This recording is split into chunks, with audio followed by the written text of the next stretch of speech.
Awanan, balita at all-time favorite music hits. Sa lungkot at ligaya, kami pa rin ang inyong kasama. We're the place where you truly belong. Mula sa TVH Group of Networks, ito ang inyong himpilan. Ito ang inyong tahanan. Number 1 sa Mega Manila.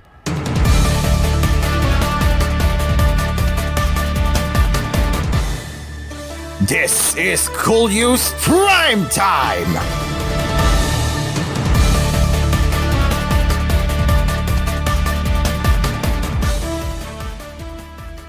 Good evening, Luzon, Visayas, and Mindanao. This is koolNews Primetime. I am Cairo, and we are live on TGO and Cool FM and News Radio 93.1, where we share the latest news headlines that care for you.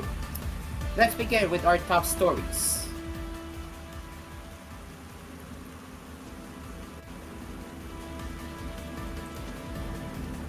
The 17% tariff imposed by the United States, U.S. government on Philippine exports may only have minimal impact on the country, Police Press Officer Clark Castro said on Thursday. Castro said in a press briefing, citing the Department of Trade and Industries or DTI statement, the impact of this won't be too big. It will be very minimal. Moreover, Castro insisted that this development is good news for the Philippines. The 17% tariff that will be imposed is good news because many countries are getting imposed even with higher ones. Among those countries, our tariff is at the second lowest just behind Singapore, she added. She also claimed that a lower tariff may make other countries interested in investing and manufacturing in the Philippines instead. Castro continued, we may also gain investors from countries that have greater tariffs. They can go here and start manufacturing in the Philippines because we were only imposed with a 70% tariff. Castro continued. Contrastingly, Fitch Ratings head of US Olu Sonola said Trump's imposed tariffs may push other countries into a recession, as mentioned in a report by NBC News in the evening of April 2, morning of April 3, Manila time. The U.S. tariff rate on all imports is now around 22% from 2.5% in 2024. The rate was last seen around 1910. This is a game changer not only for the U.S. economy but for the global economy. Many countries will likely end up in a recession, Sonola declared. U.S. President Donald Trump announced reciprocal tariffs with several countries on April 3rd, citing the trade deficit as a reason behind the imposed tariffs. According to the Office of the U.S. Trade Representative, in 2024, the Philippines exported goods valued at $14.2 billion to the United States and imported $9.3 billion, thus a trade deficit with the Philippines of $4.9 billion. The local bourse slid by more than 1% on Thursday following news of the United States reciprocal tariffs on around 60 countries. By the closing bell, the Philippine Stock Exchange Index PSEI fell by 1.63% or 101.95 points to 6,145.73. The broader All Shares Index lost 1.1% or 40.71% to 3,664.41. Services firms saw the steepest decline at 1.98%, followed by the conglomerates at 1.76%. Meanwhile, shares tumbled in Europe and Asia, and U.S. futures tumbled Thursday following U.S. President Donald Trump's announcement of big increases in tariffs on imports of goods from around the world. The double-digit tariff hike sent shivers across world markets as economics warned it raised the risk of recession. The future for the S&P 500 dropped 3.1%, while that for the Dow Jones Industrial Average lost 2.6%, auguring potential losses when U.S. markets reopened on Thursday. Germany's DAX fell 1.7% to 21,998.48, while the CAC 40 in Paris lost 1.8% to 7,716.66. Britain's FTSE 100 shed 1.2% to 8,506.44. In Asian trading, Tokyo's Nikkei 225 index dipped 4% briefly, with automakers and banks taking big hits. It closed down 2.8% at 34,735.93. Mitsubishi UFJ Financial Group's shares plunged 7.2% as the potential impact of the 24% tariffs on the export dependent Japanese economy dashed expectations that the central bank will keep raising interest rates. Mizuho Financial Group skidded 8%. Sony Corporation stocks sank 4.8% and Toyota's Motor Corporation gave up 5.2%.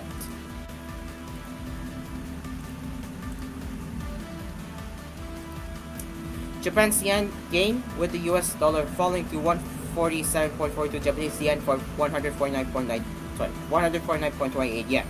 The euro rose to $1.0952 from $1.0855. It's South Korea, which was hit with a 25% tariff. The benchmark KOSPI fell 1.1% to 2,486.70. Hong Kong's Hang Seng lost 1.7% to 22,813.22, while the Shanghai Composite Index edged 0.2% lower to 3,342.01.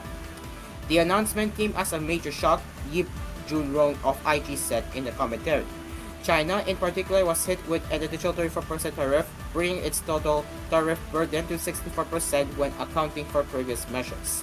However, losses were partly blunted by expectations of further economic stimulus from Beijing to offset the impact of the higher tariffs. In Australia, the S&P ASX 200 fell 0.9% to 7,859.70. Bangkok's shed 1.1% after Thailand was assigned a 36% tariff on its exports to the US. That could cause Thai exports to fall by $7 billion to $8 billion, or about 2.3% of the total, Kasem Pradhanamala of CGS International said in the report.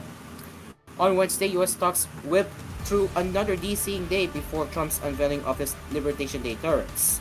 The S&P 500 rose 0.7% to 5,670.97 after carrying between an earlier loss of 1.1% and a later gain of 1.1%. It's had a pattern this week of opening with sharp drops only to finish the day higher.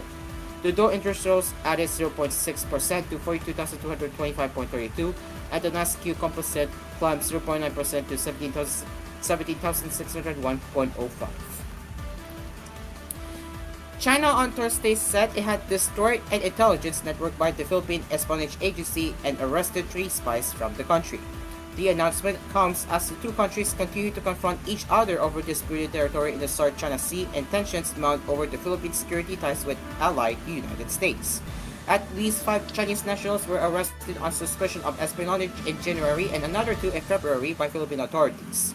And the latest arrests in China come 2 days after Beijing's embassy in Manila issued a trouble warning to its citizens about frequent harassment from Philippine law enforcement agencies. On Thursday, state broadcaster CCTV reported that authorities had identified one of the suspected spies as a Philippine national who had lived and worked in China long term and had been found conducting espionage near military facilities. The CCTV report included a video of his arrest and what appeared to be a recorded confession. He was recruited by Philippine Intelligence Service to take advantage of his long-term residence in China to conduct espionage activities in China and collect sensitive information, especially on military deployment, state media said. He came close at 2-3 facilities multiple times and conducted close observation and secret photography, CCTV added. The 3 individuals had been recruited by the same Philippine spies since 2021 and received regular payment for the work, CCTV said. They were also tasked with assisting the Philippine Spy Intelligence Agency in selecting and developing personnel and expanding its intelligence network in China. They have provided a large amount of military-related and confidential video materials to Philippine agents, causing serious harm to China's national security and interest. CCTV quoted a Chinese national security officer as saying, Manila's National Security Council spokesman Jonathan Malaya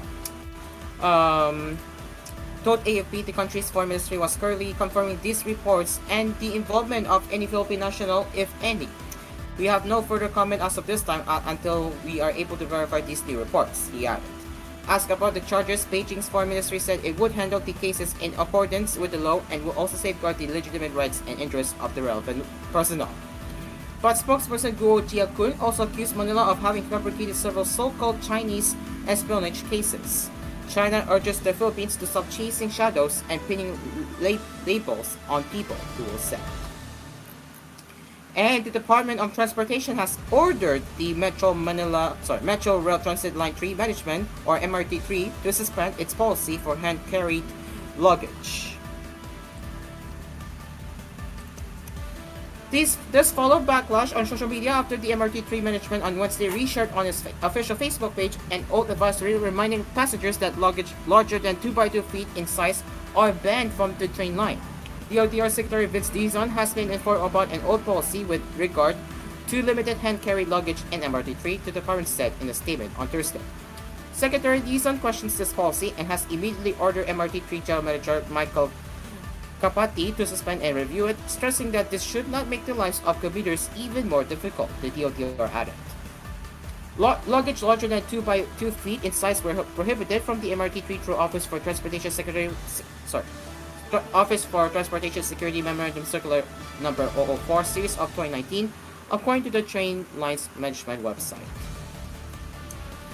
This is koolNews Primetime as it is now 10:41 p.m. and later, free LRT2 rides for all passengers on April 9 for Warvets from April 5 to 11. Julie Alipala, an outspoken defender of press freedom, according to NUJB. Bongo says Rodrigo Duterte is now harmless, frail. NBI arrests two wanted for child abuse in Laguna. PNP states on hiding alert for summer to deploy 40,000 troops. Garlic can be used as first aid for animal bite. That is according to the Bureau of Animal Industry. And Supreme Court was asked to retain Marcos in petition versus PhilHealth fund transfer. It is now 10:42 p.m. and we will return with more news headlines right here on koolNews Primetime after these messages. We will be right back.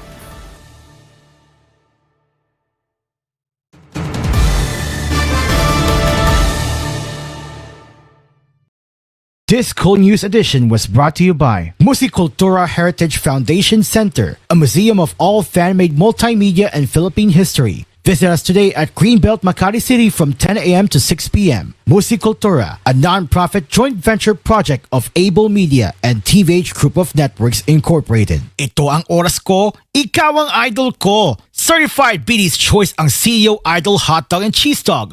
Most chosen cheese dog brand in the Philippines according to Kantar Household Panel Study. CEO Idol Hot Dog and Cheese Dog.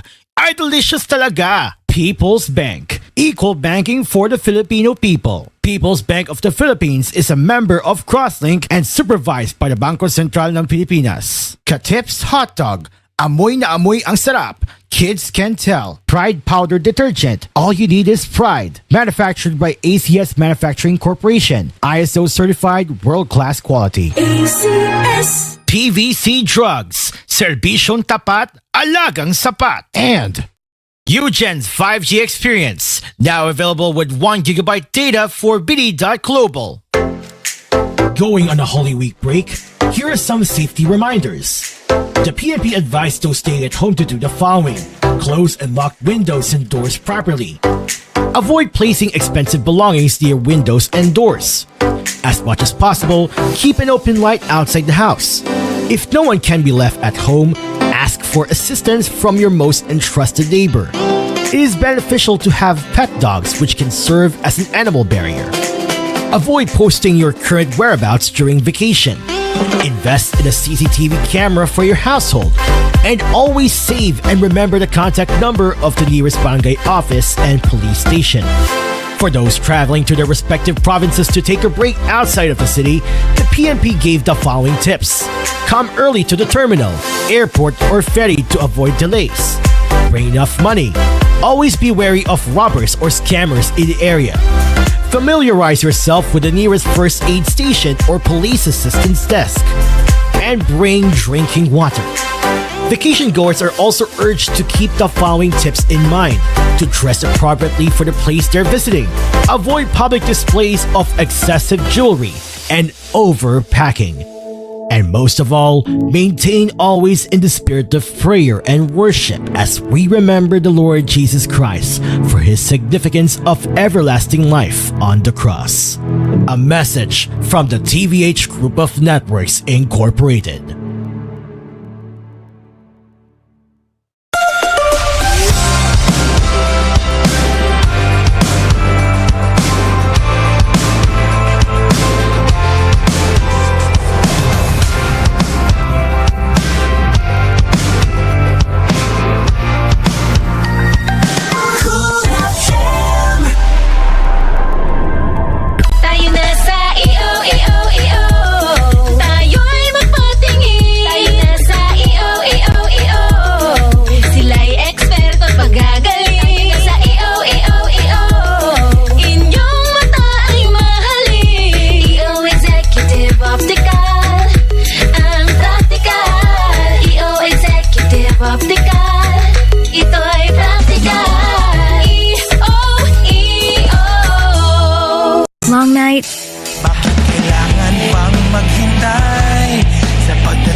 and perk up at Dunkin'. Pasalubong ng bayan. Bawat ano ay sumasaya. Ang sarap pag nagpresto ka. Tikang peanut butter filling niya. Fortified with the vitamins pa. Ang yummy snack na hanap ko.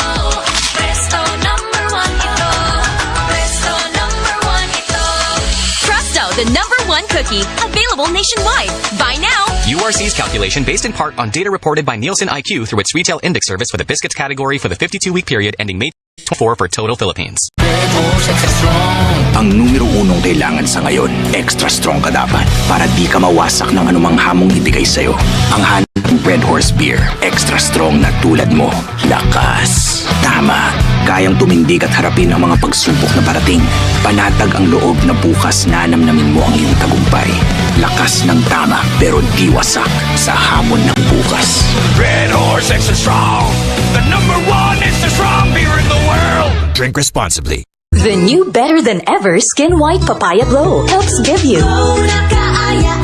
Now with Hydro Glow Booster that helps whiten in 7 days. Infused with high-quality papain extract with 100 times vitamin E and 2 times milk versus our previous papaya lotion. So get that. Teka, kanina ka pa sumisingit ah. Excited! Kasi deserve nyo ang Glow na Kaaya-Aya. With regular use yan ah. Results may vary. FPJ Panday Bayanihan, hawak kamay para sa kinabukasan. Maglilingkod para sa ating bayan. Panday ng bukas, tayo'y magtulungan. Para sa kapwa Pilipino, bayanihan tayo. FPJ Panday Bayanihan. Political advertisement paid for FPJ Panday Bayanihan Party List. Paid by FPJ Productions Incorporated, 457 Del Monte Avenue. Goodbye to Mancha. Hello, bright bar blue. Isang labatan yan. Bright bar blue. Pride Bar Blue with powerful stain-away enzymes. Malupit magtanggal ng dumit mancha pero di masakit sa kamay. Goodbye to Mancha. Hello, bright bar blue. Isang labanan yan. As tested ang cotton and polycotton sa mancha, malupit sa kamay mo, mabait. Pride Bar Blue manufactured by ACS Manufacturing Corporation. ISO certified world-class quality. ACS. Ito na ang dagdag puhunan para sa mga magsasaka, mangingisda at agrarian reform beneficiaries. Hatid ng Land Bank ang AgriSenso Plus. Ang murang pautang na may libreng life insurance at training para sa iyong kabuhayan. Simple, abot kaya, kumpleto at maasahan sa pangangailangang pangkabuhayan. Mag-apply na sa pinakamalapit na Land Bank branch o tumawag sa 0284057000. Land Bank AgriSenso Plus. Kasama mo sa magandang bukas. Your future powered by Land Bank. Land Bank is regulated by the Bangko Sentral ng Pilipinas and a member of PDIC and BancNet. Happy, happy, happy pista. Today's fruit salad ang bida. Bibida. Bibida. Ang today's ngayong pista. Meron ng papaya, pinya, cherries at nata. Fresh at number 1 pa.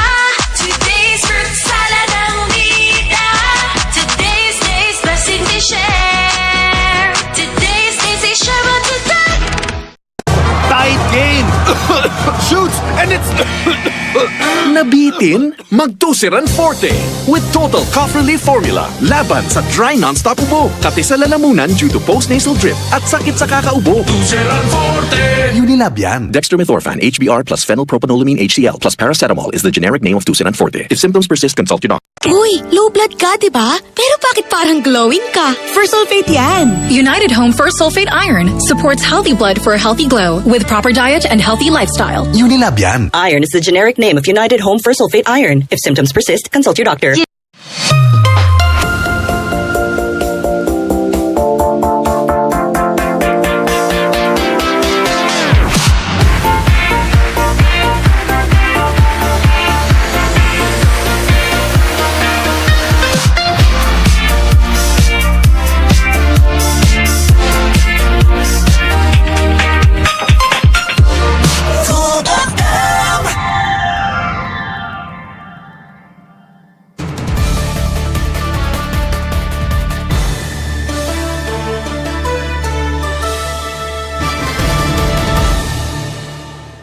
Welcome back to Cool News Primetime. Let's continue with the headlines.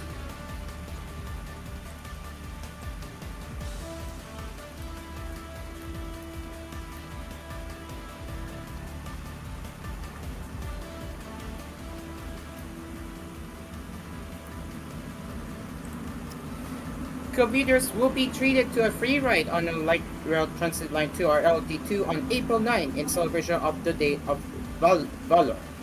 The LRT2 will be free for all passengers next Wednesday from 7 a.m. to 9 a.m. and from 5 p.m. to 7 p.m., the train line's management announced through a social media post on Thursday. Meanwhile, veterans will be treated to free rides on the LRT2 throughout the operating hours of the train line from April 5 to 11 in celebration of the Philippine Veterans Week. To avail free rides on the LRT2, veterans need only to show a valid identification card from the Philippine Veterans Affairs Office to the station's security personnel. Veterans may bring one companion each for their trips during this period. The Metro Rail Transit 3 will also be offering free rides for war veterans from April 5 to 11, the Department of Transportation announced separately on Thursday. The National Union of Journalists of the Philippines on Thursday remembered Julie Alipala as an outspoken defender of press freedom. Alipala died early Thursday morning as confirmed by her sister Emma to the NUJP. She was 58 years old. In a statement, the National Union of Journalists of the Philippines said that the former national director made significant contributions to promoting journalist welfare and safety, serving as an instructor for numerous training sessions and workshops across the country. The National Union of Journalists of the Philippines remembers its former director fondly and vows to carry on the work in her honor, the NUJP added. Alipala, based in Zamboanga, covered years of conflict, war, and peace-building efforts in Basilan, Sulu, and the Zamboanga Peninsula region. NUJP said in a Facebook post she did not shy away from covering difficult stories, sometimes at the risk of her own online safety online and offline. Many journalists also paid their respect and tribute to Alipala, where they remember the reporter's legacy in journalism, especially in raising awareness in war-torn areas. The late reporter was diagnosed with endometrial cancer with serious carcinoma in 2024. She was hospitalized due to breathing difficulties 5 days ago. Former President Rodrigo Duterte is now harmless and frail, according to Senator Christopher Bongo. Duterte was arrested last March 11 for his alleged crimes against humanity during his administration's drug war. He was served an arrest warrant from the International Criminal Court and was flown to The Hague on the same day. Go said during the Senate Committee on Foreign Relations' second hearing on Duterte's arrest, "You also didn't take into account that Tatay Ding Dong is old. The elderly are fragile, and to be honest, Tatay Ding Dong is already harmless. For humanitarian consideration, we respect and care for any of our grandparents. That is our culture here in our country. Now, in another country, he is alone and it is very strict there. Who will take care of Ding Dong there? What if something happens to him there?" he added. Duterte was unable to physically attend his pre-trial hearing before the ICC on March 14 due to health problems. In a manifestation by former Executive Secretary Salvador Miguel Dia, one of Duterte's legal counsels, he cited Duterte's debilitating medical issues, hard of hearing, and poor of sight. However, presiding Judge Iulia Motov said the ICC's doctors had assessed Duterte's health upon his arrival at the detention center, and they found him to be fully mentally aware and fit. According to Montauk, Duterte's camp informed the ICC that the former president would not be able to physically attend the hearing, and doctors agreed that he was unfit to appear in person. Go also reiterated the Philippine government's stand that the ICC has no jurisdiction in the country. Based on reports, the Duterte administration's war on drugs left at least 6,000 people dead. However, human rights groups reported that the number may have reached 20,000.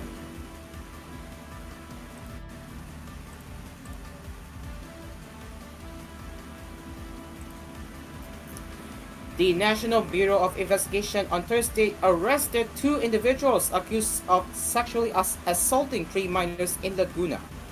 According to the NBI, one of the individuals was arrested in San Paulo City, Laguna for sexually assaulting 3 minors, one of whom is his 4-year-old daughter, the others his 19 and 14-year-old stepdaughters. The NBI said the man was arrested after a non-government organization reported the children's situation to the agency on March 30. The NBI said in a statement, two stepdaughters were able to free themselves from their sexually perverted stepfather and sought the assistance from the NBI since their 4-year-old half-sister is still enduring repeated sexual and physical assault from the subject, the NBI said in a statement. The NBI said the stepdaughters narrated that the abuse began in 2023 when they were staying at the suspect's house in San Paulo City while their mother was working as an overseas Filipino worker in Kuwait. Both victims narrated how the suspect, who was supposed to be their stepfather, sexually abused them, including his own 4-year-old biological daughter. For the safety, Inquiry.net chose to redact the graphic details surrounding the victim's abuse due to its gravity and its sensitive nature. Meanwhile, both stepdaughters also told the NBI that the suspect also used illegal drugs. A rescue operation was then conducted on March 31, 2025 in San Paulo City, Laguna, where the 4-year-old child was rescued while the suspect was arrested. Cases for violation of Republic Act No. 8353, Anti-Rape Law, Republic Act No. 7610, for Special Protection of Children Against Abuse, Exploitation, and Discrimination Act, and RA No. 9208 as amended by RA 10364, Expanded Anti-Trafficking in Persons Act of 2012 were filed against the suspect before the inquest prosecutor of San Paulo City, Laguna. The Philippine National Police said its alert status would remain heightened for the summer and it would be deploying 40,151 SOLT officers. The PNP has been on heightened alert status ahead of the start of the local campaign period. However, its public information chief Randolph Tuano said the police force anticipates an influx of tourists and homecoming overseas workers for observances such as Labor Day, Veterans Week, Holy Week, Labor Day, and Flores de Mayo. Tuano said in Filipino at the press briefing at Camp Crame on Thursday, our heightened alert will stay. Our alert status will not change. The PNP has ordered all its units to ensure that our streets, transport terminals, tourist destinations, and other crowded places are safe, he added. This initiative by the police force for the summer vacation is set from April 1 to May 31st. For its part, the PNP Highway Patrol Group will be deploying 736 of its personnel to 298 locations across the country to secure the roads during this season, according to the spokesperson, Lieutenant Nangdamin Manlak. Ladies and gentlemen, as we are running out of time, it is now 10:59 p.m. and that is all for koolNews Primetime this evening. We will return with more news headlines tomorrow with the rest of koolNews editions available. You can also send us your comments, suggestions, and feedback to our email at tvh.philippines.news@gmail.com. Until then, I am Carol from all of us here at Cool FM and koolNews team. We wish you a pleasant night, and yes, this is your station, this is home. Good night.